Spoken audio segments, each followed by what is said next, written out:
Hello and welcome to this episode of Superhero Ethics. Today we're talking about the TV show Invincible and all the ethical questions that it raises. All that and more after a commercial break we have no control over.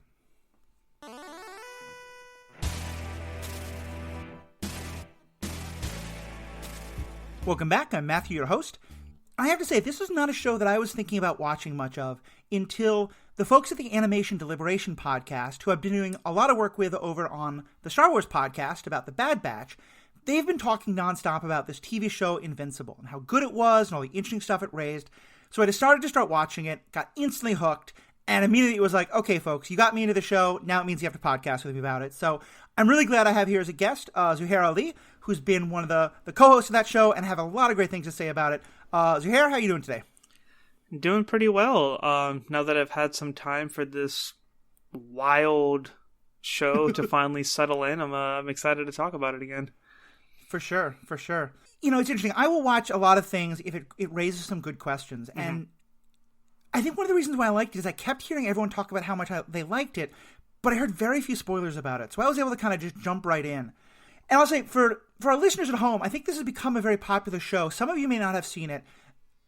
I think a lot of why I liked it is it feels a lot like The Boys in some ways, in that it raises a lot of questions about both a world in which superheroes exist and a world in which, maybe a better way to say it is where superpowered people exist, and where it's not quite as gritty and dark as The Boys, but it does still have like a wide range of what happens to a world of normal people once some people have powers, and how do those powers affect people, and what are the choices we make, and what do we do as ordinary people, and how do we respond to it. So I think I love this show because it really taps into a lot of the kind of core issues that superhero ethics is all about, and that shows like The Boys and other things have explored in interesting ways. So Zuhair, why don't we start with you just kind of giving a quick summary of the show. You know, I'm sure you can take 8-hour-long episodes and summarize it in 2 minutes, but just for those folks who haven't seen it but wanted to have an idea of what we're talking about.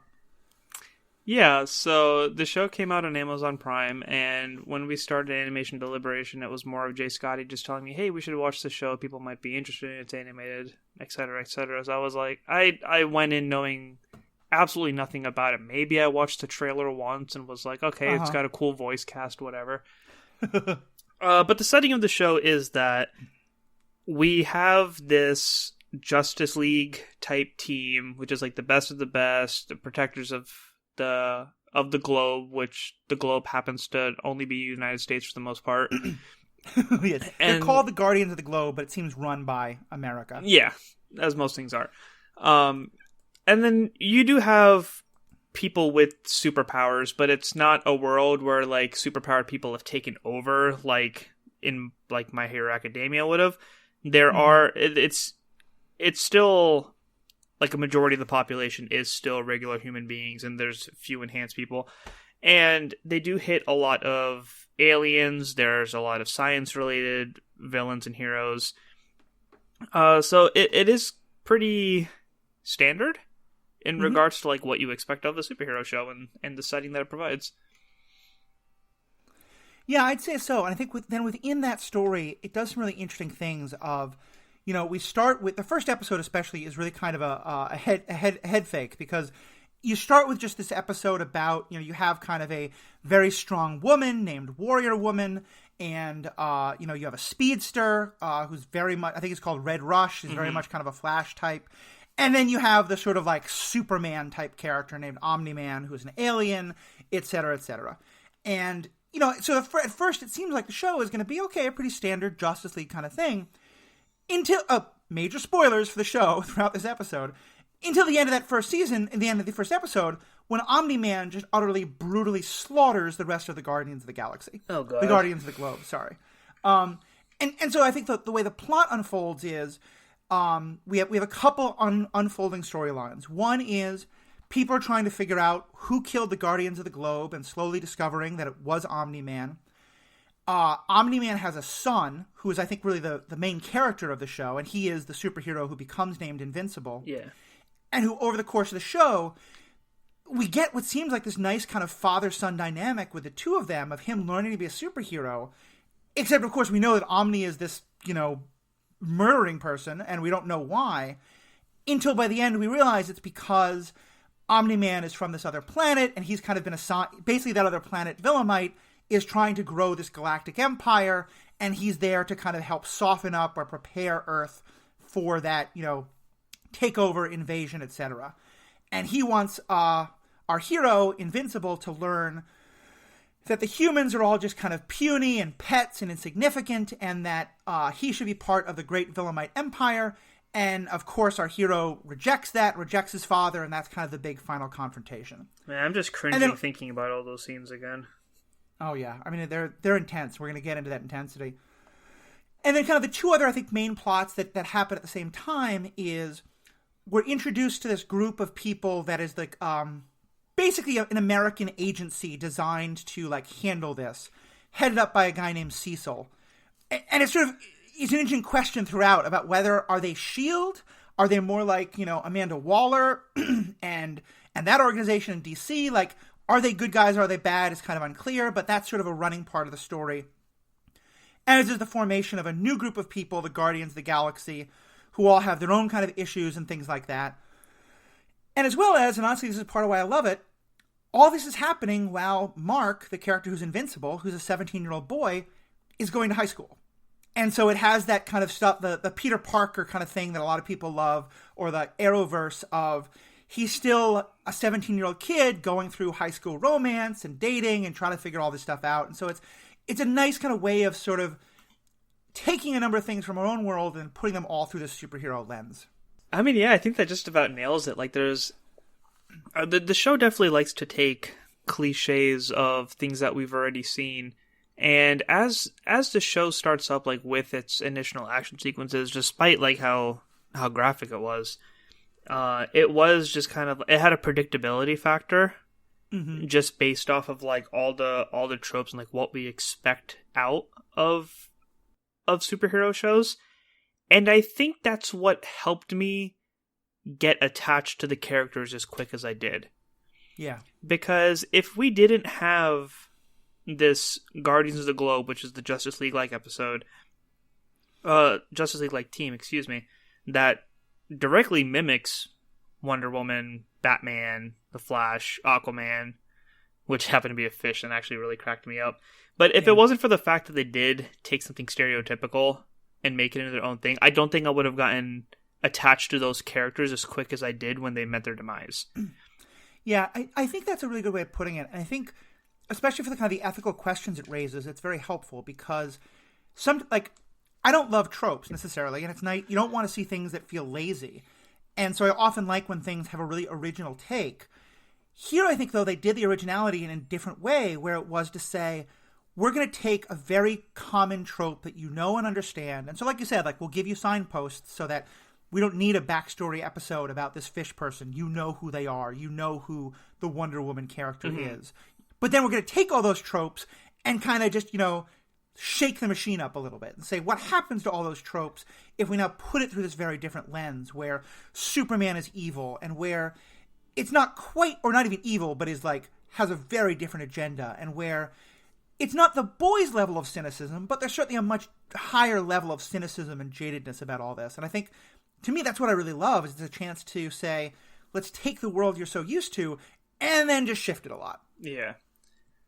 Yeah, they definitely nailed that, because I think they really wanted to get to the main storylines and to the events of these characters, that they didn't want to waste time with the unnecessary character development. Right. Like, how we've seen so many Batman movies, and we've seen Martha die in the alley so many times that when Batman v Superman came around, like, they didn't even need to cover the story. It was just kind of like a quick little snippet for the credits and went right into it. That's what this show did on every episode. We don't need to explain the origins of these aliens and this and that. You just need to know that aliens came out of this portal, they're wrecking the city, and that's a bad thing.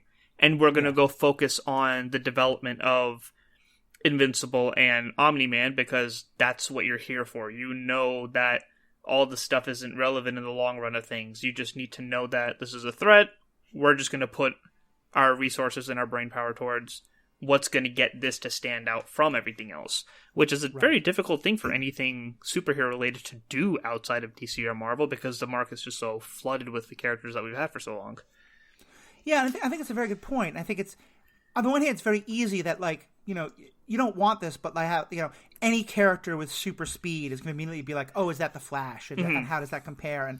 And I like that instead of trying to say like, no, it's not the Flash, it's something different. They really lean into that, but in this way of saying like, okay, but we're going to now play with those ideas. And I think one of the central ideas that it really kind of wrestles with is, what does it mean to be a hero? And obviously, especially in that main confrontation between Omni-Man and his son, Invincible, Nolan and Mark, because they have like, they're not human, but obviously they lead like a family life together with their wife, his mother. What's your kind of take on what the show is sort of saying about who do you think comes out as a hero or who doesn't at the end of the show? And what is it kind of saying about what being a hero means? The end of the series honestly kind of left me with the question that I don't think they quite addressed. And the question in this scenario is, if the hero that you looked up to, who was on this stage and said, I'm here to protect you, murdered thousands of people right in front of their eyes, what is it that gives these people hope in hero organizations at this point? Yeah. Because there was media coverage regarding, okay, yeah, this is what Omni-Man's doing, but then they were talking about, oh, the Guardians of the Globe are here to save us, and they're helping us, and doing this and doing that. But, like, at this point, like, why is there so much faith in heroes knowing that they do so many wrong things? If that makes sense. Like, The Boys kind of covered that as well, where it's like, we're seeing all the negative that comes off of them. Like, what is the standard that, like, why do they look to them to the extent that they do? And one of my favorite things about the show actually was the opening dialogue, the two security guides talking about, I was like, oh, did you go to that silly training the other day? It's like, oh yeah, this is what we're supposed to do if a supervillain comes in. Like, our guns don't work. Like, why do we even have these jobs? So it's like, yeah. they're living under this fear factor of like, we actually don't have the resources to stop everything, so we kind of have to. But then to what extent, or like, there's just that weird line of like, what's necessity and what's actually like them looking to these people as an inspiration. Right. Yeah, I think that's a really good point, especially because somewhat Marvel, but especially in DC, there's an awful lot of that idea of, Superman is the paragon of what we look up to. And, that we believe in, we can be better. I mean, even like Falcon the Winter Soldier, Sam's whole we can be better speech. Mm-hmm. There's often this idea that superheroes can be that role model and things like that. And I hear what you're saying in terms of the, like, why didn't the show kind of address this more of, like, why would humanity keep looking up to heroes after seeing that they can fall from grace so much? And I think on one level I share that with you. I think, though, that my response is that I feel like I can understand it because it happens in real life all the time. Mm-hmm. I mean, like, how often do we have? So, we have, especially in our, current internet world where we can see everything and know everything that happens, like, celebrities fall from grace all the time. And sometimes it seems rather, out of the blue. But there's certainly a lot of people who, we've learned a lot of terrible things about, and the cult of celebrity around them, like, never stops. And I can, you can say that about politics, you can say it about movie stars, you can say it about anything like that. And in this show, I think the impression that I got was, and I think this is kind of a really good question that it's raising about what happens to a society when we believe in superheroes like that. They're so invested in this idea that superheroes keep us safe, superheroes protect us. And that, I mean, the show shows us that, like, they're getting invaded by aliens on the regular. There are super villain threats all the time. I wonder if part of it's because, like, to accept that maybe these aren't all they sort of have to think that Omni-Man is the exception and everyone else is okay. Mm-hmm. Because to let go of that would be so, like, shattering of the paradigm that they're all living in.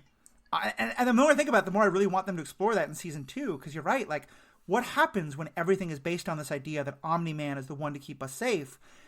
And then you see Omni-Man, I mean, not only just go against us, but we see him, like, the whole world sees him just do horribly brutal, use his son's body to murder hundreds of people on a train as a way of, like, him trying to say, like, these people are insignificant.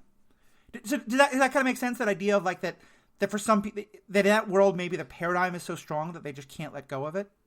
Yeah, and honestly, it's because of that. Like, I have a lot of respect for Cecil in this show because there's so many people who like look up to these heroes, and he has a whole organization that's supposed to support them. But the other end of that organization is that like every hero that comes up, they're trying to find ways to be able to deter them if need be. And I think it's because of that conversation that like kind of led me to just be like, yeah, you're kind of doing the right thing, because it seems like he actually does care for the objective, and he does care for like the grand scheme of things, but he's just a reasonably paranoid Nick Fury type. We need to have our backups ready. It's funny because I don't know if you had this experience, but when I first met Cecil, to me this is kind of one more of those tropes that they played with. Mm-hmm. I thought they very clearly were trying to introduce Cecil as the obnoxious, interfering government person, kind of like, you know, the SHIELD Council that Nick Fury has to say no to when they want to nuke New York during Marvel Avengers, you know, and that he's the one who's going to, he's always spying. His organization has this ability to both basically make people invisible, but also to teleport people. So like Cecil can just show up out of nowhere all the time. And it feels very Big Brother, and it feels very suspicious. And I found myself very grudgingly coming to really respect and eventually be like, no, Cecil, humanity needs Cecil. Yeah. Because you're right. I think he's kind of the most level-headed of like, yeah, these are good people and helping us, but they can any of them can go bad. You know, he's, I think, at first when, you know, the way it's set up is Omni-Man's the only survivor of this horrible fight. And so most people are like, oh God, so whatever it was killed everyone else and Omni-Man barely survived. Cecil, as well as this guy named a sort of a literal devil who's a detective, Damien Darkblood, I think was the name. Correct me though if I'm wrong on any of these. I'm scrolling as you're saying it to find it. Yep, Damien Darkblood. You know, those two are the only, and they're thought of as like incredibly jaded and cynical for thinking this. So yeah, did you go through that same kind of experience of at first thinking that Cecil was kind of suspicious and governmenty, and only then coming to realize like, no, this is who humanity needs, or were you always kind of on his side? I think I was always kind of on his side because there wasn't too much time before Omni-Man's murder spree that we really got to see much of him. Mm-hmm. So then by episode 2, like, all right, he's the suspicious guy. He's working with a demon detective. And at this point, we already know who Omni-Man is as an audience. So, right. Yeah, I didn't really have much time to actually have the feeling that they're following a trope of, you know, him being the super paranoid person. It's just like, I respect the character for just being the person who's prepared and like tactically aware and like understanding what and who he's working with. Yeah. No, I think that's a really good point. And I think for me, it's just because I'm so used to that trope, because it's one of my favorite tropes. So, I often talk about how, man, do you know the DC universe pretty well as well? I can enough to keep up a conversation with it, but I feel like if they showed Omni-Man being a villain halfway through, I would agree with you on it being a trope. Mm-hmm. But because we got it so quick, I don't feel like I was really presented with the opportunity to think that way. That's fine. That totally makes sense to me. I was just going to ask, do you know the character of Amanda Waller? Yeah. From the DC universe? Yeah. To me, Cecil is kind of halfway between Nick Fury and her. And she's more often presented as an antagonist or a villain, although, especially in the Justice League cartoon, she's often much more believable and understandable. And I just really liked him for being in that kind of place of, especially because I think he is kind of very invested in what you were talking about. He seems to really be paying attention to the idea of like what humanity needs. There's this wonderful little the whole show is a wonderful mix of being both episodic as well as like a larger plot. Oh, and there's one episode where our hero goes off to Mars, and where NASA, the space system, is sending people to Mars, and Cecil wants Mark to go with them, both to protect them in case anything goes wrong, which it turns out because there are Martians that can attack them. But he doesn't want anyone to know that Mark's there, and I love the way he says it. He says because humanity needs a win after the death of the Guardians. And I feel like that's him being very well of what you're talking about, is that even if they don't know that Omni-Man's evil yet, or different, has a different morality than they do. Yeah. They know that the people they trusted have all been wiped out, And I love that Cecil's paying attention to that. He's like, humanity needs to have the sense of, we went to Mars, we did it, we were okay. Yeah, that really does bring it back to what we were discussing before about, like, he has a good objective. His objective really is the well-being of humanity. And I don't think he wants to rely on heroes as much as he does. It's just kind of like, the threat level is so bad that we need them. But if it was his choice, I don't think he would partake in that if he could. Yeah, I mean, you say that it's a mix of Fury and Waller. I think this is almost a mix of Bruce Wayne and Waller. Yeah. Well, and in the show, Bruce Wayne and Waller are often the only two who agree with each other. So that makes total sense. Yeah, that's true. I guess I haven't seen enough content to where they interact very much. But yeah, it is the thing of, like, all right, these are the resources that we have at hand, but, like, is there any way that we can kind of do this ourselves? Because humanity can be on the same level of things, but, like, how do humans match up to this? Right. And they want to reassure that the world isn't heading into a direction where you're inferior if you're not superpowered, or if you are human. Like, they understand that humanity could actually get the negative perception that being human is a disability. Yeah. Definitely, like, that's Cecil's objective, is to make sure that they don't get lost in what more powerful people are able to do, that they don't feel productive anymore. And that's part of why I feel like it's so helpful that we also have The Boys to compare it to, because for me in The Boys, that's very much about a world in which that's happened, and and humanity's kind of okay with it. Mm-hmm. You know, they've really like, there's that one wonderful scene in an episode of The Boys. There's a small spoiler, but it's not a big plot point. It's just kind of a color moment. But where they're talking, there's this group of, like, people who have been collateral damage and been hurt by superpowered people. And one of them was someone who slept with a superpowered person, and as part, like, basically their body being what it was, they were pretty horribly injured as part of the sexual encounter. Mm-hmm. And their attitude is still that, like, but that's because it was just lowly little me interacting with them. Like, what would I expect? I still got the chance to interact with that. There's such that sense of, like, we are meaningless and nothing compared to these wonderful beings, that I feel like I love the way you're putting it, because to me, like, The Boy is exactly what Cecil is trying so hard to not let humanity fall into. Yeah, that is a good parallel universe between the two, because the team, I forget what the team is called in The Boys, but they end up being celebrities. Like, there's action figures off of them. It's a big deal, and there's sponsorships, but it really is, and they're owned by a corporation too. So it is, how do we control the PR to where we get the income that we need off of these people? Right. The objective of that organization isn't even humanity and the sense of protecting the globe. It's just a marketing scheme so that they can get what they want financially. Right. Whereas I feel like Cecil doesn't follow that. I think he uses the government because that's the means that he needs to, like, fill his objective of wanting to protect people. Yeah, I think that's a really good point too. And that's kind of when I talk about The Boys. By the way, in The Boys, it's the Seven is the name of that, like, the top that's level what it group. was. And they're, like, I feel like The Boys is, like, it takes the cynicism and the jadedness, like, one more step further. Because you're right, in this there isn't that. There's none. We don't see any of the commercialization, and we don't. Cecil's like, no one really runs the Guardians of the Galaxy. Cecil seems to have some input on it. They seem to somewhat run themselves, but certainly whoever, like, there isn't a profit motive. It really does seem to be a, how can we protect people and make them feel like they're being protected? But you're right. I think that's a really good way of seeing it.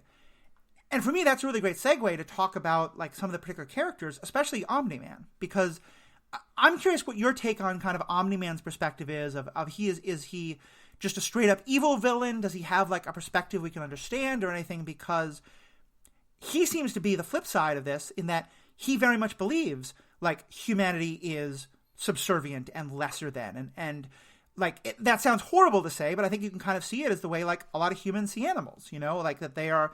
He says that he really cares for his wife, but that to her she's kind of a pet, and he then goes into, like, much more sadistic directions where, like I said, he he uses Mark's body, literally he holds Mark's body in front of a subway train so that all these passengers will crash into this invincible body and get ripped apart in horrible ways, because he wants Mark to see, like, these people are meaningless and, like, their lives are not important compared to the great people like the Villamites. What's kind of your take on sort of where he falls in the different moral questions we're talking about? It's funny you say that. By the end of this show, I feel like Omni-Man was the trope. Yeah. Because he had this objective and had this mission. It's like, oh, humanity changed me. Like, why am I become this way? Why do I have positive feelings? What has Earth done? So I think that was the one character that did kind of, like, hit a trope by the end of it, where it's like, oh, my son is what made me feel good. Yeah. But there was a lot of build up to that last episode that you talked about, especially the episode where he's working with Titan to take down Machine Head. Mm-hmm. And that was like his near-death experience. But they also had the conversations at that point where it's like, why would you want to help a thug with this one mission when you could be like out in the public and like saving millions and this and that? Like, these people don't matter. Right. Mark kind of tries to help this one little individual situation, and Omni-Man is saying, like, why do you care about what happens to two individuals? Why aren't you out, like, fighting this big alien invasion or something like that? Yeah, so that was like a little taste of what we were going to get towards the end, because that gave us the hint of, like, there's a bigger world, why do you care about these lesser people? And then you find out the lesser people he's talking about actually is the planet Earth. And he has this objective of wanting to expand the Viltrum Empire. So they really, really, like, they gave us hints of, like, what was to come. Like, his level of giving a shit about Earth was very, very little. Why he stayed that long, I don't quite understand. I think he mentioned the point, like, he wanted to make sure there was no threats. He was, like, trying to knock them out from the inside. Right. But it was just so sadistic of, like, them killing their own population to, like, only breed the best and wanting to take down all these lesser empires. And it's like, there's no reward out of any of this. It's just out of pride, which is kind of the most sickening thing about the whole Viltrum race. And I think that's where there's a lot about Omni-Man's character I want us to get into, because I think there's some great questions. I do agree with you, though, that he's kind of a trope. And I'm wondering if you have the same reaction to it. I was definitely, after all this buildup of him obviously having this very different agenda and this very different perspective, I was a little disappointed by when we found out that the Villamites are really just kind of like, we want to be the best, we want power. Mm-hmm. It felt a little mustache twirly, you know, that like it didn't feel like, I wanted there to be some, like, here's this galactic threat that we're trying, like, some reason in which, like, I always say I love the villain that believes they're the hero. I believe he thinks he's the hero, but it really just is like they want power for power's sake. They want empire for empire's sake. There didn't really feel to be like a bigger justification there that I wanted from that character. Yeah, I think it was difficult looking at him as a hero for the first couple of episodes and then realizing that he was a villain in that sense, because it was like, why did our main character not have something bigger behind them, when it ends up being like, well, this is our new villain. This is our new villain that has an immense amount of power. It may be slightly disappointing to this season, but I think the seasons to follow, which seasons 2 and 3 have already been confirmed, but the seasons to follow that address the Viltrumites as the main threat is going to be more fulfilling. Like, we're disappointed right now, but I feel like it is setting up the story to seeing that level of power that humanity doesn't even know if they're capable of dealing with. Yeah. No, I think that sounds very true. And I would love to hear, like, to see a story, like one episode that's set on that planet, or one thing that gets more into where they're coming from. I want to see how I want to see the interaction of him talking to his own people, because no Viltrumites ever abandoned their post before. And if he's all powerful, like, what happened, and how are they going to look at him? Is he a traitor to his people? Are they going to look at him as weak? Are they going to put him, like, through the trials to make sure he's actually powerful? Like, is there going to be, like, a gladiator type situation? Like, prove that you're still a Viltrumite after being a wuss and leaving Earth, of all places? Right. And I think key here to understand, especially if you haven't seen the show, and granted, you maybe I misunderstood the ending, but my understanding of the ending was, it's not that he's defeated. It's he's in a position where he probably could kill his son and just kind of take over. But that he's kind of, like you said, he does have feelings for his son. He does have, and on some level, he's just kind of unable to pull the trigger. And my take of it was he just kind of flies away in disgust, whether that's, anger at his son, anger at himself, like kind of just throwing his hands up with the whole situation. Is that the way you took it? That he could have just continued what he wanted to do and killed his son and taken over, but he decides not to? Yeah, I agree with that point. But there's ramifications to that, which is what I want to see. Oh, 100%. Come up, because he could have kept up with his mission and stayed on Earth and just finished it off and then go to Viltrum and be like, all right, claimed it, we're good. But the fact that he did leave, I really want to see that interaction and that conversation between other Viltrumites of like, why did you leave? I want to see what that level of pride that this race has is going to do to justify, or how Omni-Man is going to justify his actions. Yeah. Is he actually going to go back home and ask for backup? Because I don't think they're going to be happy with that. Yeah, I mean, well, that's why I said the thing about him having this kind of moment of like, that he's not just defeated, it's that he decides not to. Because I think it opens a whole bunch of doors for the character. It could be that he goes back and they help remind him, like, you're a Viltrumite, you just got corrupted by this planet, let's go back and kick their ass. It could be that they reject him and he starts to have, like, maybe we were wrong. I'm not sure I'm ready for him to have a redemption arc by any means because he's so horrific. But I think there's a wide open sense of where his character could go. And you're right, putting him in conversation with other people at his level, I think could be very interesting. Because all we've ever seen is him in a world where he's so many miles above everyone else. The beginning of that fight sequence was really interesting too, because the ending of the episode before was like Mark in shock when he says like, hey, we need to talk, because he just saw everything that just took place. But at this point, Mark starts beating the crap out of Omni-Man and saying, who's possessing you? What's wrong? He can't believe that there's a scenario where Omni-Man decided to do this for himself just because he felt like it. So that I think that level of development was interesting too, because I feel like the trope in this situation is, I can't believe you did this, you're dead to me.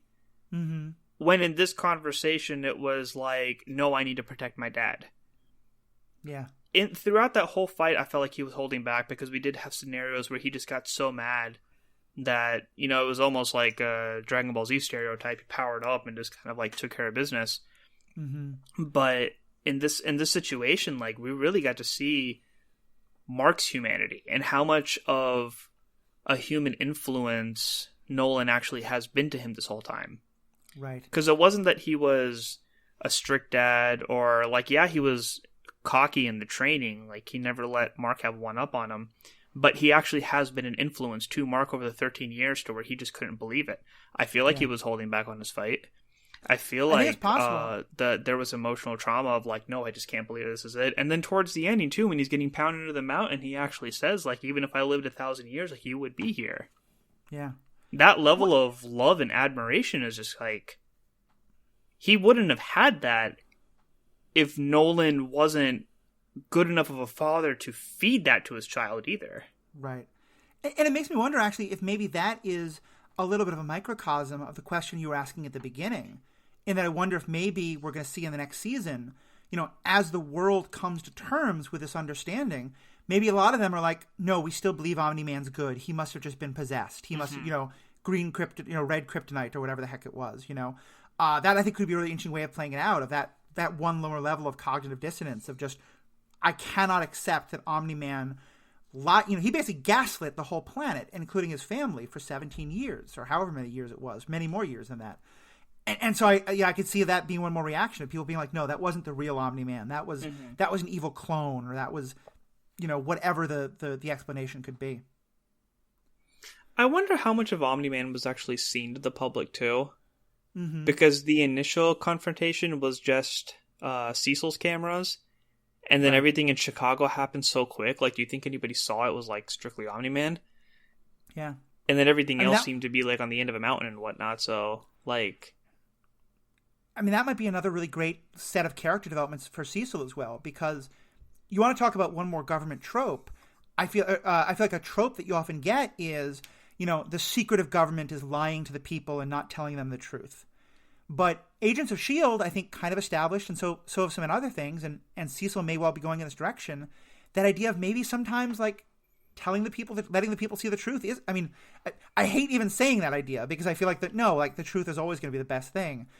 But I feel like I can very much understand why Cecil might be like, no, let's not tell the people that the one person we always counted on is actually the most evil person this planet has ever had to deal with. And there's to me also, go ahead. Sorry, just real quick, there's a risk in that too, because people see Omni-Man as the hero of Earth. Right. Invincible is still new to everybody. He's just a dude whose name you don't remember who pops up in cities from time to time.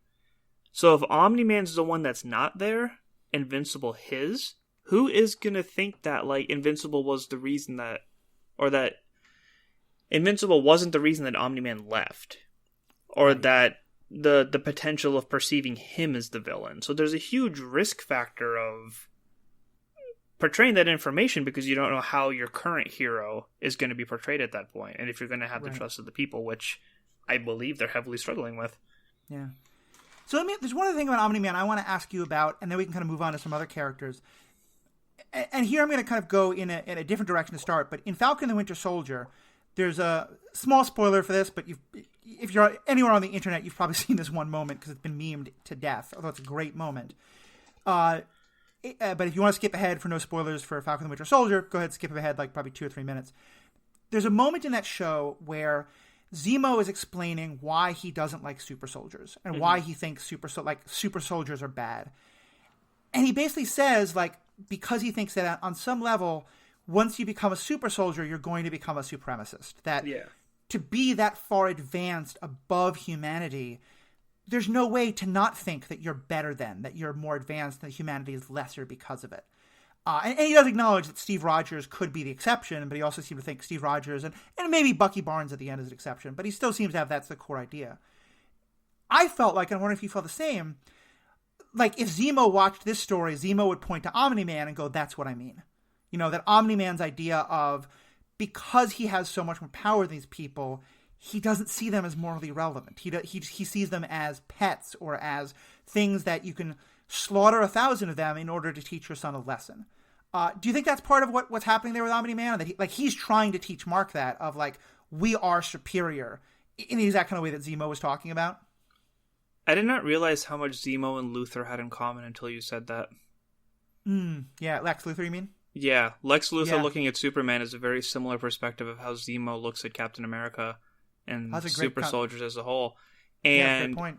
In both scenarios, we see what quote-unquote bad super soldiers can do. In the DCEU, we've seen what other Kryptonians coming on Earth can do. So it is a matter of having a higher ability isn't going to make you good if that's what your intentions prevail. Right. But it leads up to light and dark facing off against each other on higher calibers. And like you said, once that superiority kicks in, regular humanity is just animals at that point. We're not any better. Right. Because their intellect is backed by a higher ability, a higher capability that humanity can never match up to. So whether it be in the story of Omni-Man or Superman or the super soldiers along with Captain America, I think that I wouldn't call it a trope. I think it's just a dilemma that always happens to reoccur.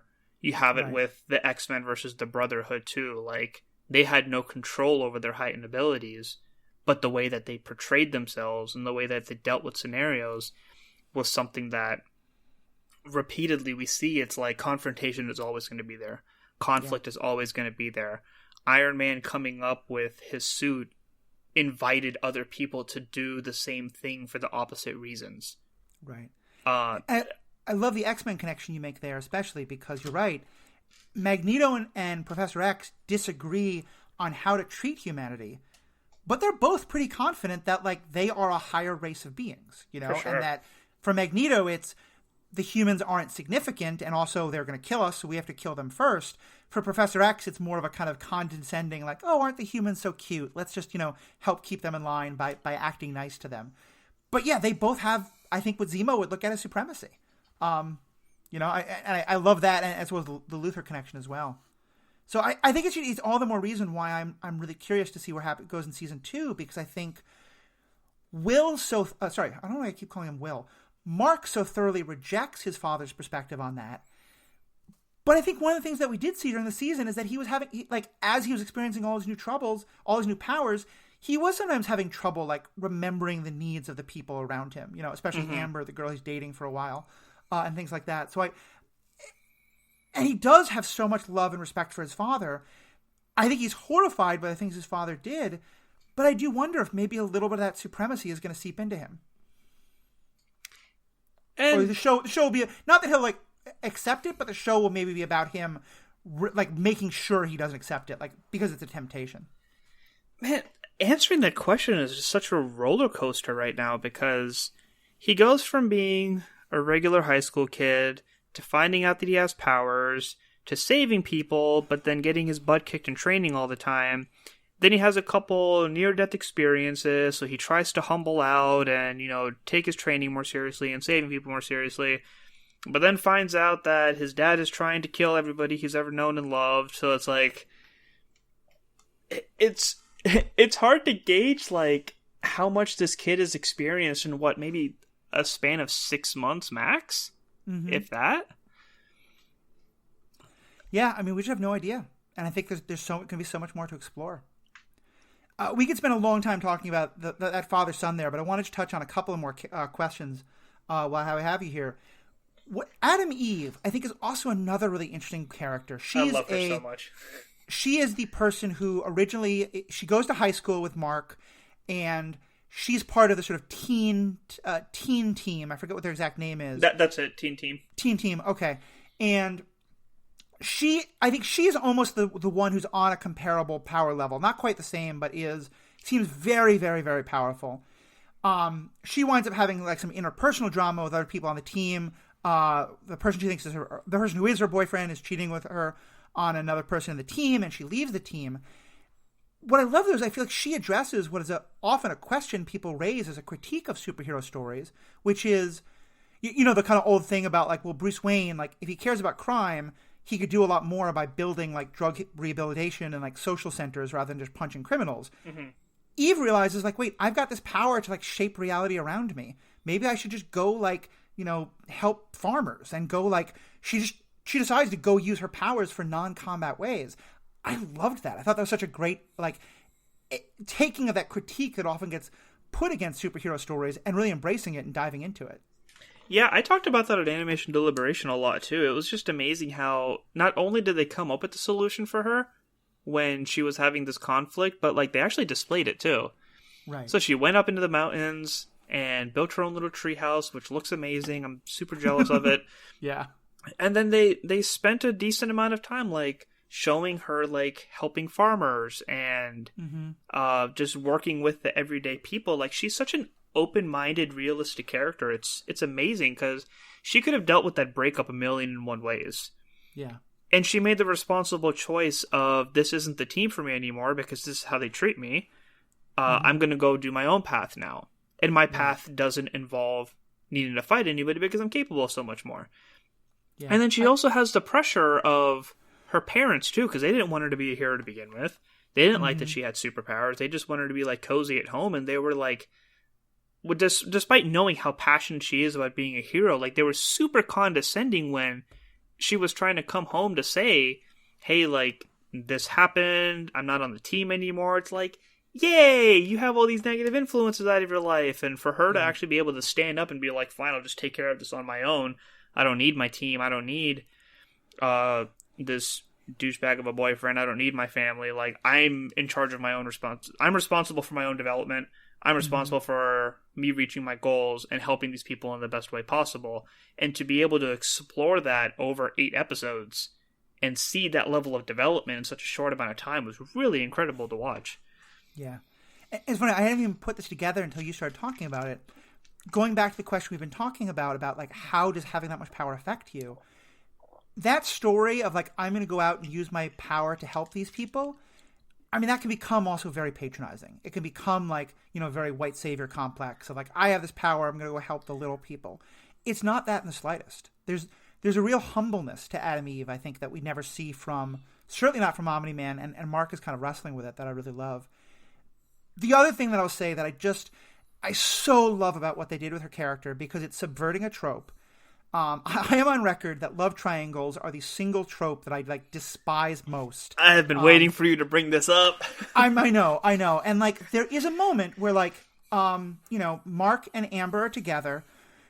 And once that Adam Eve kind of recognizes that Mark is a superhero, like, she kind of is aware of him. And like, there's a bit of flirtation. And there's one little moment where Adam Eve, like, now that she's single, is clearly kind of thinking about Mark in that way. She goes over to his house. She sees through his window that he's making out with Amber. And she has kind of a sad face. Mm-hmm. And also is kind of like, okay, well, good for you, Mark. And I just was like, oh God, don't give me the love triangle. Don't give me the love triangle. Don't give me the love triangle. And they didn't. She just was like, okay, he's with someone. I have some feelings there. I'll move on. And she just moves on. And it's like, I kept waiting for that shoe to drop and it didn't.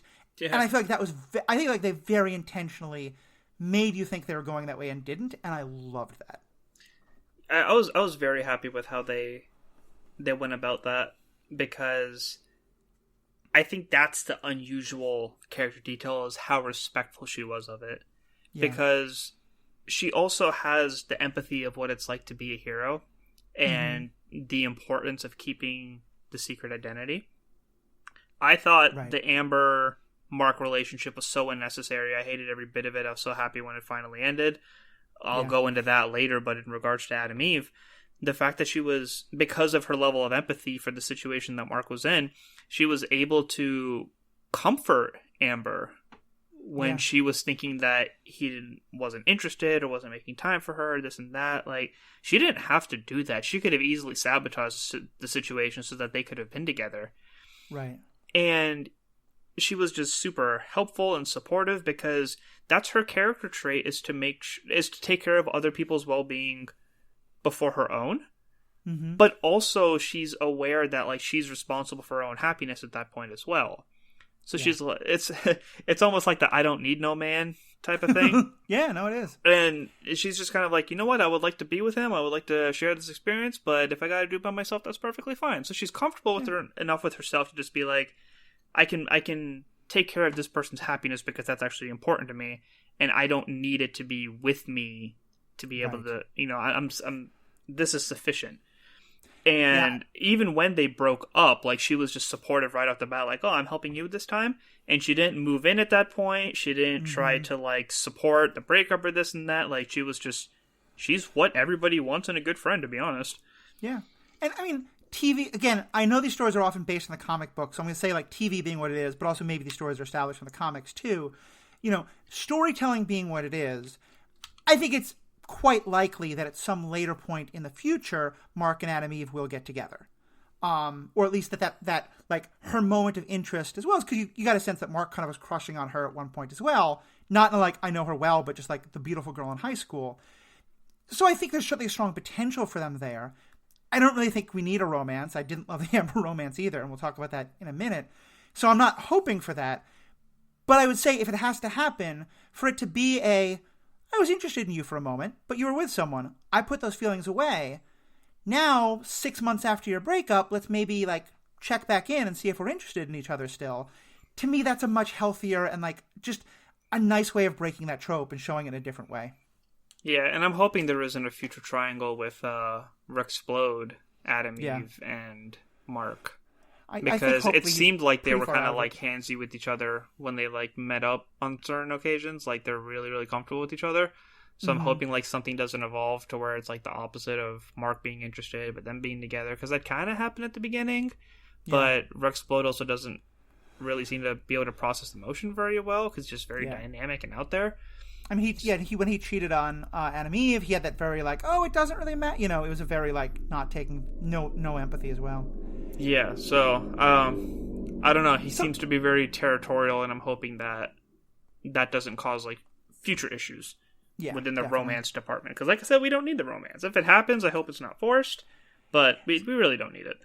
So I had a rant to give, and I think you may be about to give the same rant or a similar rant, but I'll let you have the stage first. What did you not like about Mark and Amber? It was the trope. It was very forced. Like, yeah, the way they met was cool. Like, she kind of like defended him and whatnot, and then he defended her honor and et cetera, et cetera. But like, the chemistry wasn't there at all. And he knew he had too much on his plate. So it's like, why are you going to screw over somebody else's lifestyle knowing that you are not benefiting? It was so flipping. I'm trying to watch my mouth right now. It was so flipping selfish of him. Yeah. To put her in this situation knowing that he was only going to make it worse. Like, she did not deserve that as a person.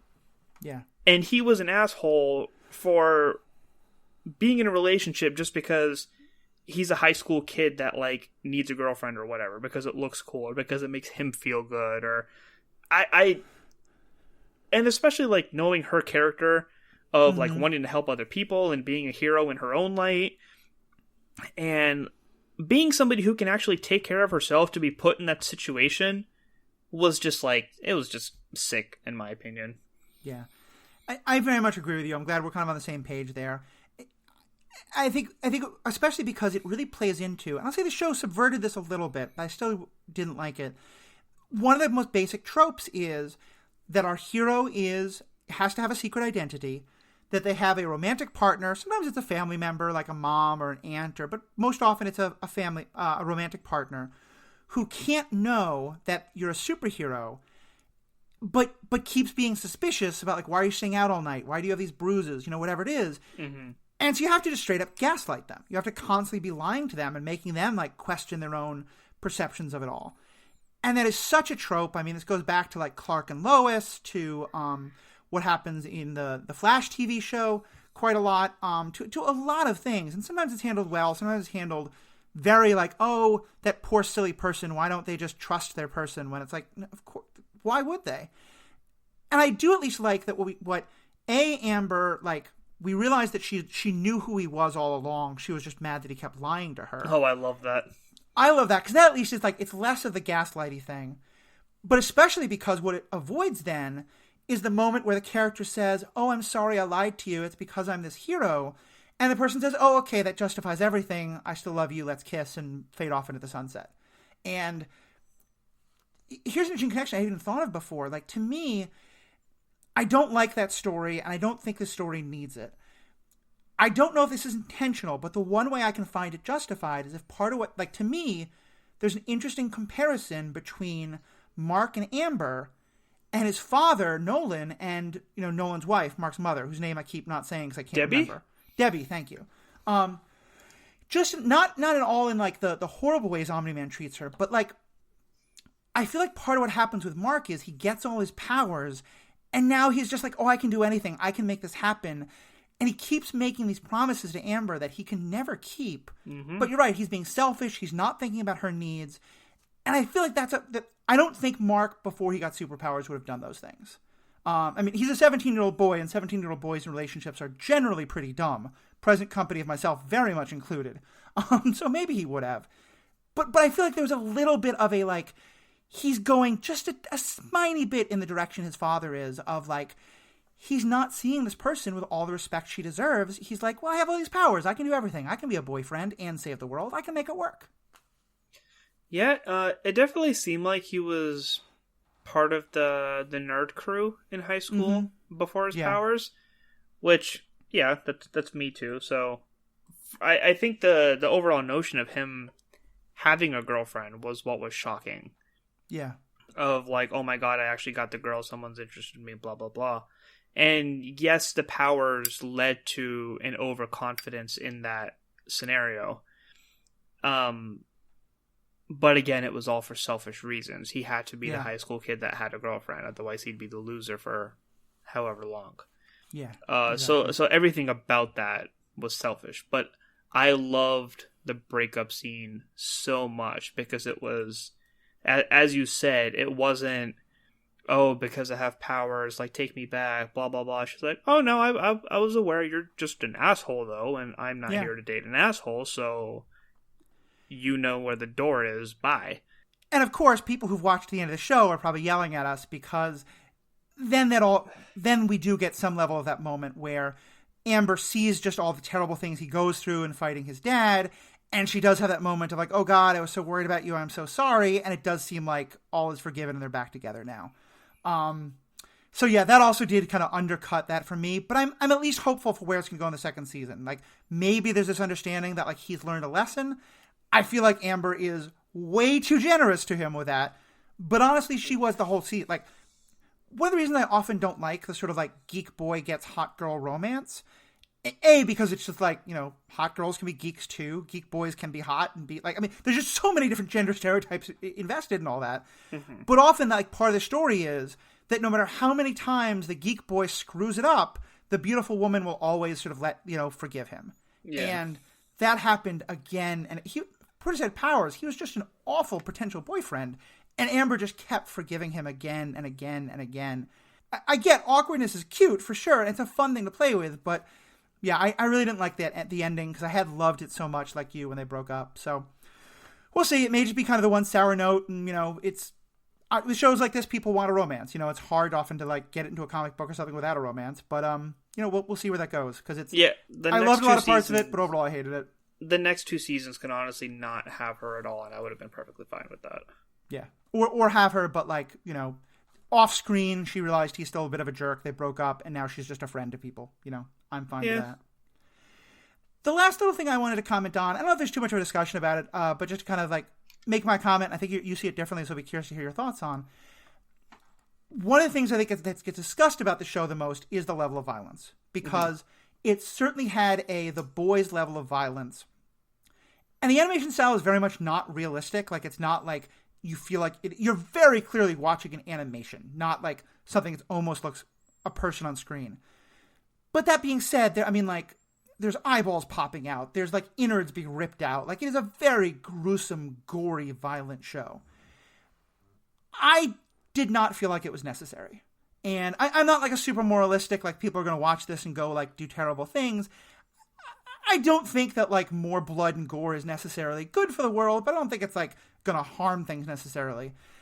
But it just made it harder and unpleasant for me to watch. And by the end, I feel like I'd been like, honestly, the scene in the subway didn't really affect me, because by then I just gotten so used to the brutality of the show and the violence that I was just like, okay, it's just more body parts. What's the big deal? I think, though, from what I've heard you say on Animation Deliberation, you had a very different take on it. So I want to kind of, what's your take on like the goriness and the violence of it? I think it got what they were going for in regards to us and as an audience understanding the brutality of what was happening throughout these events. When I watched the first episode, as I said, I went in blind. It's probably 11 o'clock at night. It's like, oh, let me watch an episode before I go to bed. I did not go to bed after that first episode. Yeah. I think I had to watch like maybe 4 or 5 episodes of a sitcom before like my brain calmed down enough to go to sleep. Like, that was graphic without any context. Yeah. And I'm sure the people who have read the comics were listening to me like, well, if you read it, you could have known. But like, nah, I'm a TV and film guy, not a comic guy. Yeah. And I get why they went as far as they did. Honestly, the mountain scene and the train scene, that did hit me. Like, when I was watching that, like, it actually made me feel sick watching it. Yeah. So, yes, I feel like it was excessive. Didn't need as much as it gave. But for the sake of the story, it worked for what they were going for. That makes sense. And I think with something like that, like, there's never going to be a perfect mount. You know, I think, like, I know I've heard from other people who like literally couldn't watch the show because of it, and from some others who were more like where me, or like it just was so over the top as to be that it stopped having any effect. But I think it's helpful to me to hear that for you, and I surely think for others on many others I've heard, the violence was very effective for that reason of like that you needed that to see that level of brutality for really to like make it, because I think often, especially with cartoon stuff, there's a sense of like, okay, you know, everyone's going to be okay by the end of the episode. And the violence definitely did make that very clear. Like, this is not a kid's show, in any way, shape, or form. Yeah, and that's the primary focus of our podcast on Animation Deliberation as well, is that people have this perception of animated content and cartoons that gives us the impression that there's no good storytelling or that everything's going to be all right.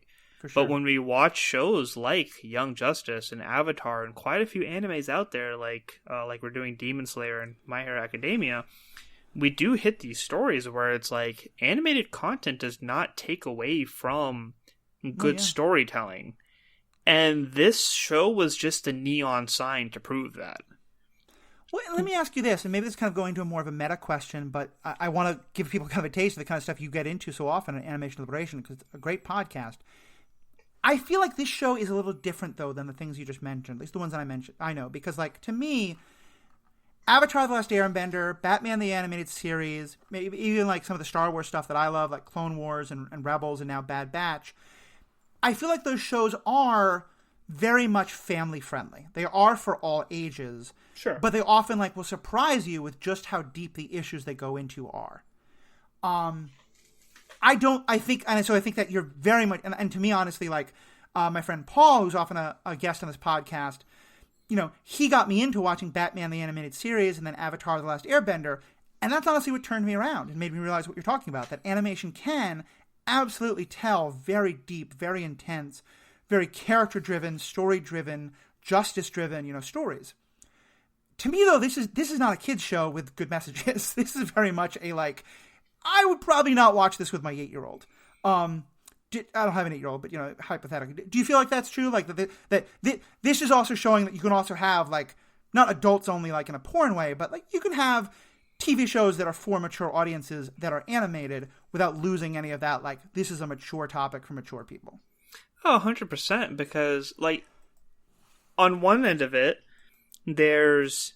I tell people to watch Invincible because I feel like they'd enjoy it for whatever reason, and the initial reaction is, oh, but it's animated. Yeah. It's like, exactly. What does that have to do with anything? Like, there's really good animated content on there.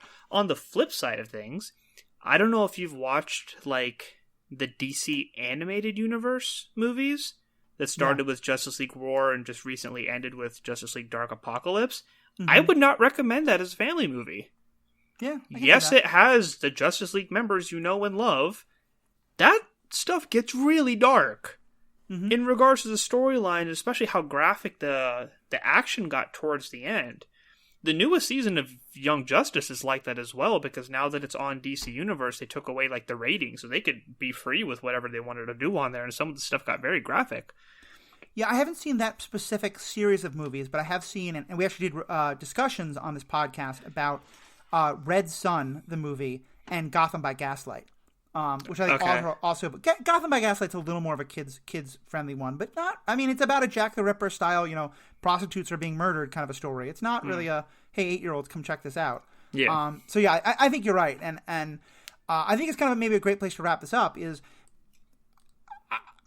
to me, what I love about your podcast so much is you're really taking that head on, and I'm glad as well, because for me, I started this podcast because I like the idea that these stories can give us really insight into questions that are real in our own world, and we can dive deep into these matters of ethics and justice and characters and right and wrong and what do we do in impossible situations. And I think animated shows can raise those questions just as well, and I'm really glad you could come on and talk about Invincible, because it does a great job, and what you're doing with the Animation Deliberation Podcast is really kind of nailing that home. So why don't you take a minute, I think many of our listeners are probably already Animation Deliberation folks, but just for those who aren't, take a minute and tell them about Animation Deliberation, where they can find it, and also kind of what stuff you're covering. Yeah, for sure. So it's Animation Deliberation. You can find it anywhere you get your podcasts. It's the newest show that is on the Stranded Panda Network. So if... I don't know how you've avoided listening to any of them, but MCU Cast, Star Wars Universe Podcast, Superhero Ethics, Binge Assemble, all great shows. We're glad to be a part of it now. We cover animated series, obviously, from TV shows to some movies. We're diving into anime a little bit because a lot of good anime content out there that I've been dying to talk about. Some of which is family friendly, some of which is very... Cowboy Bebop is not a show for kids. I mean, no, neither is Demon Slayer, which is the most recent thing that we recorded, and it was, oh god, didn't expect to cry that much in one episode. Yeah. So yeah, anything that's animated, check us out, hit us up at Animation Deliberation Podcast at gmail.com for all of your feedback stuff or something that you want to see.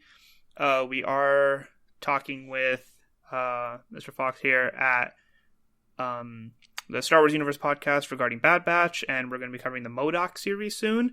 And also, we'll be checking out What If with the Marvel Cinematic Universe Podcast people. So we're excited to be working with all these other shows so much, and we would love for you to check us out and tell us what you think.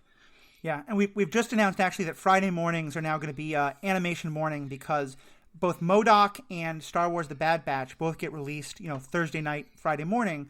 So we're going to be doing something where on Twitch, we'll first be live recording the episodes of our feedback episode or response episode to the newest one about The Bad Batch on the Star Wars Universe Podcast, but we're doing it on the Stranded Panda TV Twitch, and then kind of handing it right over to watch and then do a review of MODOK, the MCU animated show that's coming out. So we're going to do all sorts of great stuff on Friday. All that will be in the show notes, as well as if you just go to strandedpanda.com or search for us on Facebook and Twitter. And I'll give more of that contact information in a second. But Zuhair, thank you so much for being a part of this. This has been a great conversation. Are there any other last points or questions or just little things you wanted to bring up about Invincible that we didn't get to? I want to hear your quick 2-minute thoughts on one other thing. Go for it. This is one scene that really, really bothered me in the series in terms of the ethics of it. What were your thoughts on the Sinclair storyline of taking people and replacing them into being robots, and then Cecil using those people to his organization later on?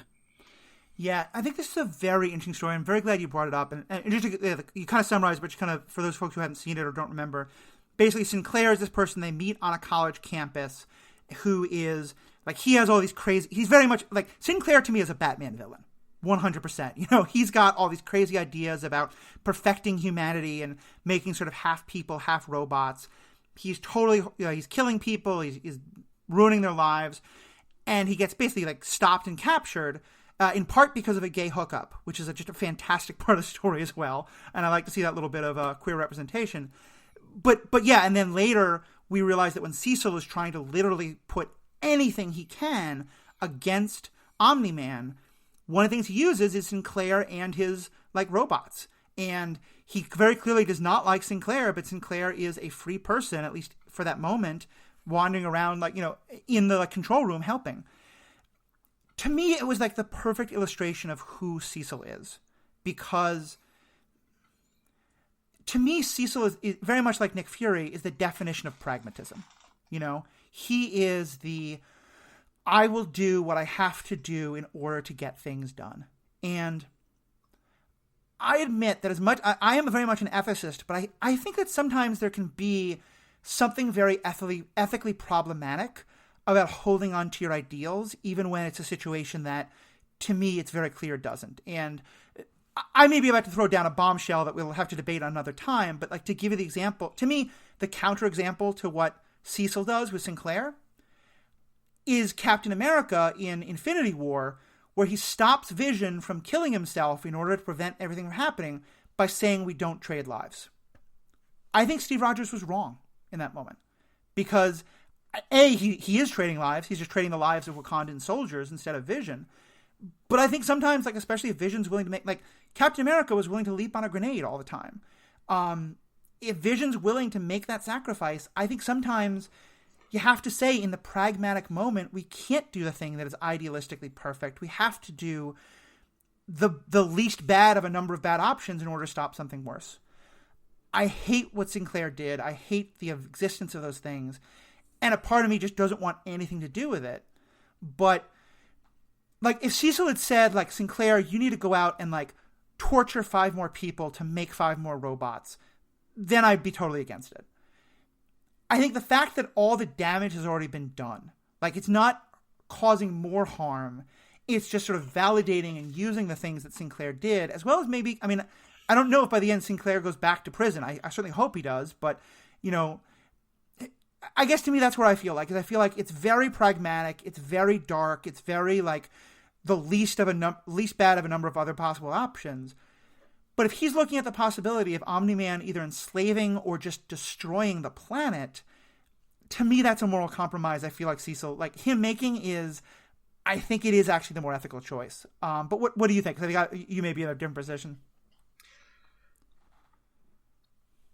So that was probably the main storyline of this series that genuinely made my blood boil. I can see that. When they were kidnapping the kids and ruining their lives just for like his experience and whatnot. I actually jumped up and cheered when Mark backhanded Sinclair and broke his jaw. I was so happy at that point. Such good moments. Just the way they depicted that like really made me sick. Like thinking about it's just like so irritating right now. I drew from a different MCU scene. Because Cecil had the line of the robot people that we're using right now are people who want to serve their country one last time. Yeah. Which I had such mixed feelings about. Like, are these ex-soldiers or battle-worn veterans that, like, wanted to be put back out in the field? Like, did they like give them the propaganda of like, this is how you can serve your country again? Like, what was the extent of communication to these people before they volunteered for this? And like, how are they actually like in this robotic state, not knowing that they won't be able to go back to like whatever their lives were before this? And the MCU scene that I'm referring to is in Iron Man 3 when he got amputees and war veterans to take the extremis to get their parts back and be functional again, but again to be part of their organization and do things their way. So it's like, how much emotional manipulation had to go into getting people to quote unquote volunteer to go through this program, and at what point do they ever become free from that? And that may be where, because I feel like we didn't get that scene explored enough, and so maybe actually that you caught things that I didn't, because I think when Cecil said that, to me it was 100% this is what he has to tell himself to sleep at night, but we know he's lying to himself, and it's pure self-justification. I didn't get the understanding that Cecil had talked more people, like that Sinclair had able to do this to more people. The end scene was him looking over the balcony and looking at Sinclair making a whole army of these things. Oh, okay. I missed that entirely then. Then that does that. That changes it pretty dramatically. Yeah, this is an ongoing project. Like I was not happy when I saw those things during the Nolan fight. Mm-hmm. And the fact that it's going to be an ongoing thing in the next 2 seasons, this was like, oh god, I don't think I could stomach that.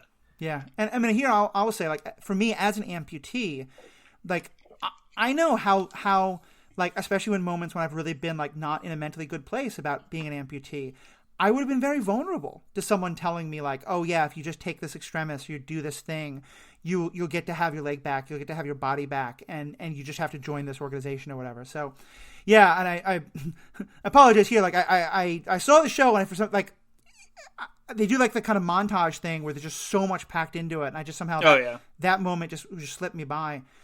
Because you're right, that does change it a lot, and I want to know a lot more about what that process is, because I feel like I think there's a world in which, for me, Sinclair himself being involved in it just makes it so, like, if it was Sinclair's awful, he's going back to jail, but we're going to try and use his technology in a somewhat better way, then I can sort of get to it. But, I mean, you actually kept saying Cecil is like Nick Fury, so maybe actually the best comparison of all of this is that this is Nick Fury basically before the movie Avengers, thinking he can make weapons out of the Tesseract, you know? That he's been scared, he wants something to do, but he's clearly messing with things beyond his power, and I think the movie's pretty clear, like, it's a mistake, and that it awakens the things that leads to the Chitauri invasion and all that. I'm now trying to make sure I make details right of a movie I haven't seen in a couple of years, but anyway, yeah, no, I think the more, in that context, I think you're right, is much more morally troubling. But it kind of, in a way, makes me love Cecil's character even more, because I think he's wrong to do it, probably, but I also understand why having seen Omni-Man go bad and having seen everything you threw at Omni-Man not work, that Nick Fury, Amanda Waller, Cecil level of desperation of, you know, I think in some ways it's also a really good illustration of like the danger of an existential threat. Like when you feel like there's an existential threat, you feel justified now in doing anything and everything. And again, that's something we see in our own world all the time. But then there's a, you know, it's if you're a hammer, everything looks like a nail. Like it's now become a lot easier to be like, well, this is an existential threat. This is an existential threat. So yeah, I really want to see how they explore that in season 2. And I feel like that may be a big thing we do an ethics podcast on, because it's so mixed. It's so mixed, you know, and because I think I'm very bothered by it. I had the same reaction. Like I hated Sinclair. I thought he was very much like one of the worst villains, not worst like badly written, but like most awful. He had no respect for the people he was doing this with. He thought he was making everything better. But also there's that part of me, like I feel like I have to feel like Cecil is wrong for doing this, and I do think he is. But also I'd wonder what the alternative is, you know? He knows Omni-Man's coming back. He knows the Viltrumites are coming back. And we did see like those robots like held up Omni-Man for like 3 minutes, not much, but they put up a little bit of a fight against him. So yeah, I think it's one of those things where like I think I could stand back and say it is clearly ethically wrong that he does this. He shouldn't do it. I've also never been asked to figure out the defenses for a planet to avoid extinction. Yeah. And I don't like God, that's such a great moment. It so gets into the heart of the show. So anyway, yeah, I've said quite a lot. I'll pass it back to you there. I mean, it really is a classic, do the ends justify the means? And I don't even think it was so much of... I'm not sure if it was so much of Cecil doing it for those reasons as much as it is just the process itself. Yeah. Yeah. And I think it really goes to this idea of what level of agency do the people who are doing this have, you know? Yeah. Do I believe there's a possibility that in the face of this thing, people would volunteer? Yes. Yeah. Do I believe there's a way that I could be convinced that there isn't some coercive manipulation happening or some exploiting of bad circumstances where you're like, they volunteered, but I don't know. Yeah. It's really hard to know. So, well, good. I'm glad with our last 2 minutes, you brought up a topic that could have been an entire episode. Thank you very much for bringing that up. Sorry, that was bothering me so much. It had to be one of those things we talked about. I couldn't leave without it. No, I'm so glad. I think I was so I went into episode 8 so focused on I want to know what's happening with Omni-Man that I kind of maybe like, you know, tunnel visioned on that a little bit, and that's kind of why I missed that part entirely. So I'm really glad you brought that up. And hey, that level of insight, if you want more of that, check out the Animation Deliberation. It's a great podcast. So to our fans and listeners, what do you all think? Would love to hear your thoughts. This podcast, all my podcasts are done under The Ethical Panda. So you can contact us at theethicalpanda@gmail.com or find us on Twitter or Facebook by just searching for The Ethical Panda. As Zuhair said, you can find all the stuff about this podcast, their podcast, my Star Wars podcast, Star Trek, Marvel, so much great stuff, all on the Stranded Panda Podcast Network. You go to strandedpanda.com. But especially if you go to Facebook and look for the Stranded Panda chat group, it's a fantastic group. We've got more than 1,000 members. We always are discussing these kind of topics. We're actually very good about spoilers. We will always nest spoilers about things that have just come out for the first like 48 hours or so. Some people are like, that's crazy. That's nowhere near enough time. But when you're super fans like us, you need to talk about it. So it's a great community to join, great place to discuss it. Sign on there. Let us know what you think. Tell us why the two of us are totally wrong, or what you believe, or what you think is different. What do you want from the season 2? I will say, you know, just one little thing that I'll kind of get your comment on, then we'll wrap this up. The show, you mentioned that the show started with this like little throwaway scene of 2 security guards, one of whom's played by John Hamm, voiced by John Hamm, talking about how, like, as human security guards, the idea of them learning how to deal with supervillains is just ridiculous to them. Mm-hmm. I was disappointed when I realized they weren't actually the main characters of this show. Because they told really? Because I think that story of just telling a story of humans in a world of superheroes is so interesting. But also they set up this beautiful story of the John Hamm character coming to terms with his stepson who had hated him for a long time and now accepted him as a stepfather. And it was so beautiful. And then I was like, where did that story go? So I hope that comes back at least a little bit in season 2, because we did have them drop in and we got to see the stepson later. It was just a wonderful little running commentary throughout the season. Yeah, I was not expecting that dialogue to be as long as it was at the beginning. Uh-huh. Oh, but it definitely stuck with me throughout every episode. For sure. All right, well, thank you so much. I'm so glad you got to be a part of this. I know Jay Scotty wanted to be a part of it, just schedules didn't line up, but we'll have both of you on for Star Wars episodes, Bad Batch. Definitely check out all the great things we're doing. And to all your listeners, please, check out what we're doing. Please let us know what you think, and have a great day. Bye.